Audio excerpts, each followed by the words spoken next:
दोस्तों, कैसे हैं आप सब। आज मैं आप लोगों के लिए एक्सप्लेन करने वाली हूँ सोल मास्टर का एपिसोड नंबर 2। तो पिछले एपिसोड में हमने देखा कि चेंगतियान को उसी का कजन चेंगवू मारने की कोशिश करता है, लेकिन चेंगतियान तो इस अटैक में बच गया। साथ ही साथ अब वो एक डुअल कल्टीवेटर बन चुका और इसी वजह से वो गद्दारों से बदला लेने के लिए वापस से अपने घर की तरफ रवाना हो गया। लेकिन रास्ते में उसे कुछ और दोस्त मिल जाते हैं, जैसे कि इवियान और ताइशोंग, जिनके साथ कुछ वक्त गुजारने के बाद चेंगतियान स्टार टाउन आ गया।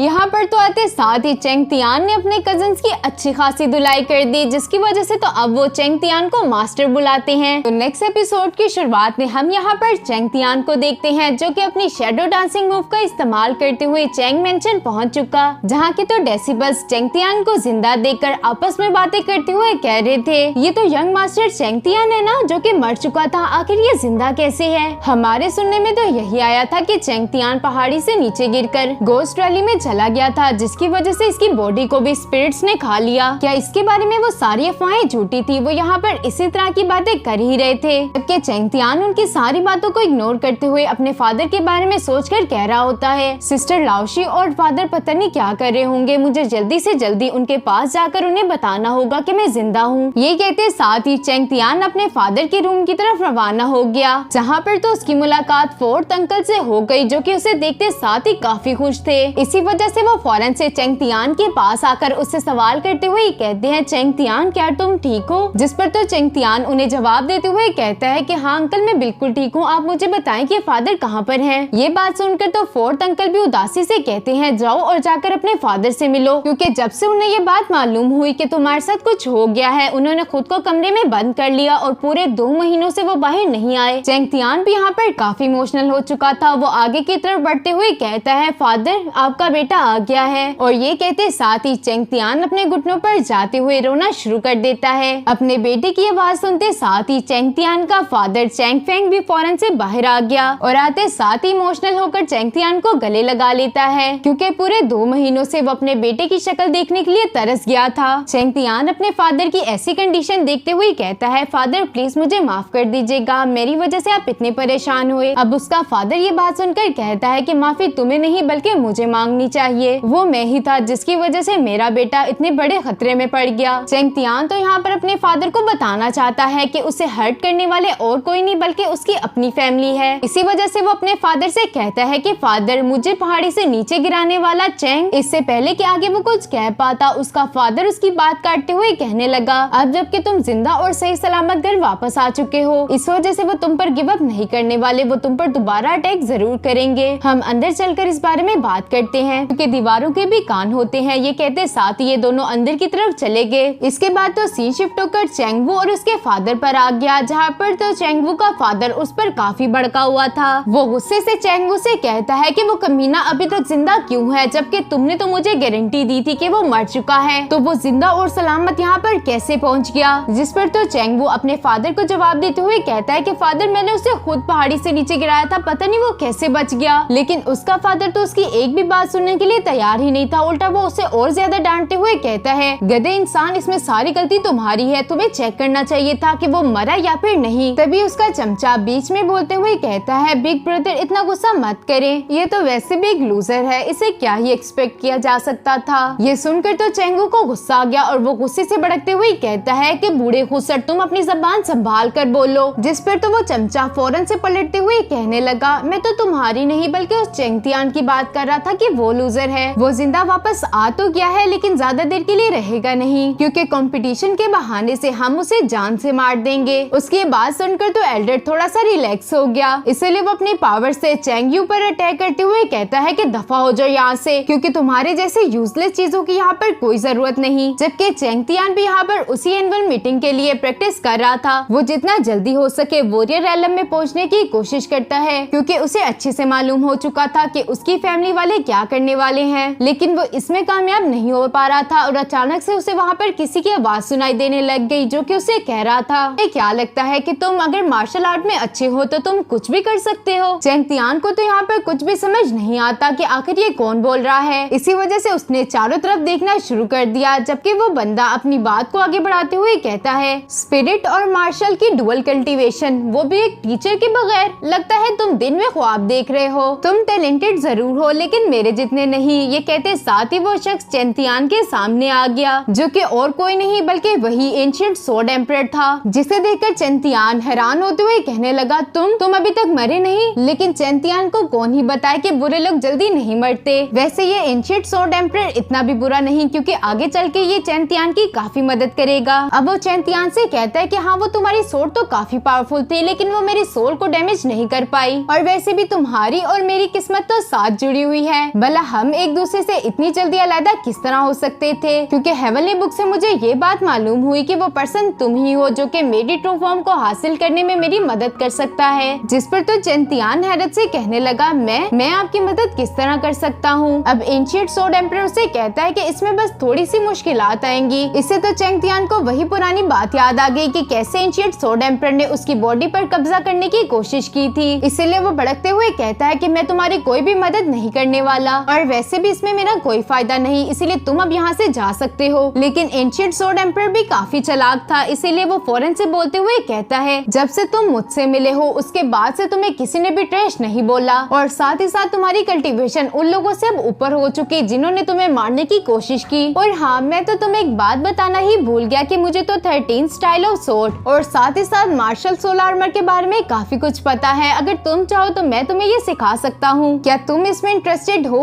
ये सुनकर तो चेंतियान सोच में ही पड़ गया, क्योंकि अभी के लिए जितना हो सके उसे जल्दी से जल्दी अपनी स्ट्रेंथ को इंक्रीज करना है, ताकि वो खुद को और अपनी फैमिली वालों को बचा सके। इसलिए वो फौरन से इसके लिए एग्री हो गया। अब ये दोनों ही चेंतियान की कॉन्शियसनेस में चले जाते हैं। ये जगह तो देखने में काफी खूबसूरत थी, और चेंतियान ने तो जिंदगी में पहली बार इस तरह की प्लेस को देखा है। एंशिएंट सोर्ड एम्परर चेंतियान को इस जगह के बारे में बताते हुए कहता है, इस जगह को कहा जाता है वर्ल्ड ऑफ हेवनली बुक्स। इस जगह पर सिर्फ वही पर्सन एंटर हो सकता है जिसके पास बुक ऑफ हेवन हो। ये सुनते साथ ही चेंतियान ने अपने पास से उसी बुक को बाहर निकाल लिया, और वो एंशिएंट सोर्ड एम्परर से सवाल करते हुए कहता है, क्या तुम इस बुक के बारे में बात कर रहे थे? एंशिएंट सोर्ड एम्परर अब चेंतियान की बात का जवाब देते हुए कहता है कि हाँ, इसी बुक की। इस तरह की टोटल 9 बुक्स इस दुनिया में मौजूद हैं, और अगर तुमने ये 9 बुक्स कलेक्ट कर ली तो तुम मास्टर ऑफ रीइंकार्नेशन बन जाओगे। साथ ही साथ तुम हेवन भी जा सकते हो। जब तुम उस दिन गोस्ट फॉरेस्ट में मरने ही वाले थे तो मेरी ग्रेट फॉर्मेशन की वजह से हेवनली बुक एक्टिवेट हो गई, और तुम्हें जीने के लिए 10 और साल मिल गए। लेकिन अगर तुम मरना नहीं चाहते तो तुम्हें बाकी की 8 बुक्स को भी कलेक्ट करना पड़ेगा। एम्परर की बात सुनते साथ तो चेंतियान को एक बड़ा झटका लगा। वो सरप्राइज होते हुए कहता है, क्या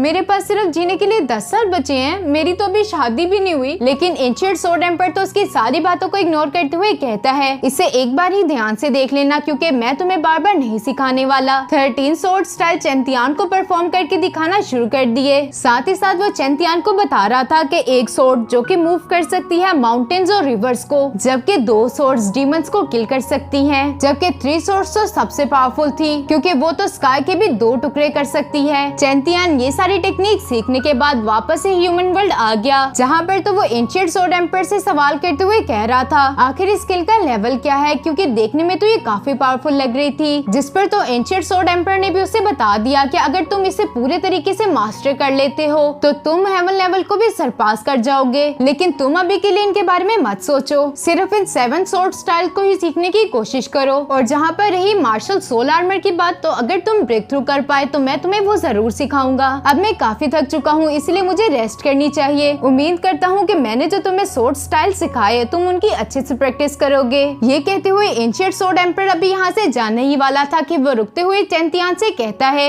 लिटिल ट्रैश, तुम मुझे मिस्टर जियान कहकर पुकार सकते हो। जिससे तो चेंतियान को काफी गुस्सा आ गया, और वो भड़कते हुए कहता है, मैं कोई ट्रैश व्रैश नहीं हूँ, इसलिए मुझे ये कहना बंद करो। लेकिन एंशिएंट सोर्ड एम्परर तो उसकी कोई भी बात सुने बगैर ही यहाँ से चला जाता है, और उसके यहाँ से रवाना होने के बाद चेंतियान ने सोर्ड प्रैक्टिस करनी शुरू कर दी। और लगातार प्रैक्टिस करने के बाद चेंतियान ने आखिरकार 2 फॉर्म्स को तो अच्छे तरीके से सीख लिया, लेकिन 3rd फॉर्म को वो अभी भी समझ नहीं पाया था। और साथ ही साथ उसका मार्शल सोल आर्मर भी 2nd स्टेज पर होने की वजह से इतना स्ट्रॉन्ग हो चुका कि चेंतियान वॉरियर एलम के पर्सन के अटैक्स को भी बड़ी आसानी के साथ डॉज कर सकता था। वो यहाँ पर अभी ये सब सोच रहा होता है कि अचानक से उसके पास एक सर्वेंट पहुँच गया, जो कि उसे बताता है, बाहर एल्डेस्ट लेडी और 2nd यंग मास्टर के दरमियान फाइट हो रही है, आप जल्दी चलें। चेंतियान को भी काफी दिन हो चुके थे सिस्टर लाओशी से मिले हुए, इसीलिए वो फौरन से अरीना की तरफ भाग गया। और इसके बाद सीन शिफ्ट होकर यहाँ पर सिस्टर लाओशी और चेंगवू पर आ गया। सिस्टर लाओशी ने तो अपनी पावर्स को एक्टिवेट करते हुए हुए चेंगवू पर अटैक कर दिया, जिसकी वजह से तो चेंगवू जमीन पर आ गिरता है। लेकिन सिस्टर लाओशी तो काफी गुस्से में थी, ऐसा लगता है कि जैसे आज चेंगवू को वो जान से ही मार देगी। सिस्टर लाओशी यहाँ पर चेंगवू से कहती है कि जो कुछ भी तुमने चेंगतियान के साथ किया, आज तुम उसका बदला अपनी जान को देकर चुकाओगे। जबकि यहाँ पर आसपास मौजूद लोग आपस में बातें करते हुए कहते हैं सिस्टर लाओशी सेकंड जंग मास्टर से इसलिए बदला ले रही थी क्योंकि उसे ये बात मालूम हो चुकी है कि उस वक्त जब चेंगतियान पहाड़ी से नीचे गिरा तो चेंगवू भी वहीं पर मौजूद ही था। जबकि चेंगवू की तो यहाँ पर अरीना में हालत खराब हुई थी, वो आहिस्ता आहिस्ता पीछे की तरफ खिसकता जाता है। लेकिन सिस्टर लाओशी तो किसी भी कीमत पर उसे जिंदा नहीं छोड़ने वाली थी। वो फौरन से अपनी पावर्स को एक्टिवेट करते हुए चेंगवू को मारने के लिए उस पर फाइनल अटैक कर देती है। लेकिन तभी वहाँ पर अचानक से एक स्पिरिचुअल ड्रैगन आ गया, जिसने तो सिस्टर लाओशी के अटैक को डिस्ट्रॉय कर दिया। ये वॉरियर और कोई नहीं बल्कि एक लड़की थी, जिसे तो देखते साथ ही चेंगवू उसके पीछे छुप गया। अब तक चेंगतियान भी यहाँ पर पहुँच चुका था, जो कि आते साथ ही सिस्टर लाओशी को आवाज लगाता है। चेंगतियान की आवाज सुनकर सिस्टर लाओशी तो इमोशनल होगी और वो फौरन से भागते हुए चेंगतियान के पास आकर उसे गले लगा लेती है, क्योंकि वो चेंगतियान के लिए काफी ज्यादा परेशान थी। अब वो चेंगतियान से सवाल करते हुए कहती है कि तुम आखिर कहाँ चले गए थे, जिस पर तो चेंगतियान सिस्टर लाओशी को प्यार करते हुए कहता है कि मैं बिल्कुल ठीक हूँ। शायद से ये दोनों एक दूसरे को पसंद करते हैं, लेकिन अभी के लिए इस बारे में हमें ज्यादा कुछ मालूम नहीं। रंग में भंग डालने के लिए चेंगवू चिल्लाते हुए कहता है कि तुम बस इंतजार करो। इससे पहले कि आगे वो कुछ कह पाता, चेंगतियान फौरन से बोलते हुए कहता है कि तुम अपनी बकवास बंद करो, वरना मैं तुम्हें बहुत बुरे तरीके से पीटूंगा। लेकिन चेंगवू तो दोबारा से उस लड़की के पल्लू के पीछे छुपते हुए कहता है एक दफा मैं अपने लेवल को अप कर लूं, उसके बाद मैं तुम्हें अपने हाथों से मारूंगा। ये सुनकर तो सिस्टर लाओशी उसे कहने लगी लगता है कि मुझे तुम पर रहम नहीं खाना चाहिए था, तुम जैसे गद्दार को मार ही देती तो अच्छा था, लेकिन कोई बात नहीं, मैं अपना ये अधूरा काम अब पूरा कर देती हूँ। ये कहते साथ ही सिस्टर लाओशी ने अपनी पावर्स को एक्टिवेट कर लिया। लेकिन चेंगतियान उसे रोकते हुए कहता है कि तुम्हें इन लोगों पर अपनी एनर्जी जाया करने की कोई जरूरत नहीं। ये कहते साथ ही वो सिस्टर लाओशी को लेते हुए यहाँ से जाने लगा। तभी उसकी नजर चेंगवू पर पड़ गई, जिसे तो चेंगतियान ने अच्छे तरीके से धोया था और इसी वजह से वो चेंगतियान के घुरी के साथ ही डर गया और वो फौरन से उसे ग्रीट करते हुए कहता है यंग मास्टर कैसे हैं आप। जो सुनकर तो चेंगतियान समझ गया कि इसे अभी भी कल वाला लेसन याद है। इसी वजह से वो सिस्टर लाओशी को लेते हुए दोबारा से आगे की तरफ चला गया और हमारा ये वाला एपिसोड यहीं पर खत्म हो जाता है। अगर वीडियो पसंद आई तो लाइक करके सब्सक्राइब जरूर कर लेना। तो फिर मिलते हैं नेक्स्ट एपिसोड में।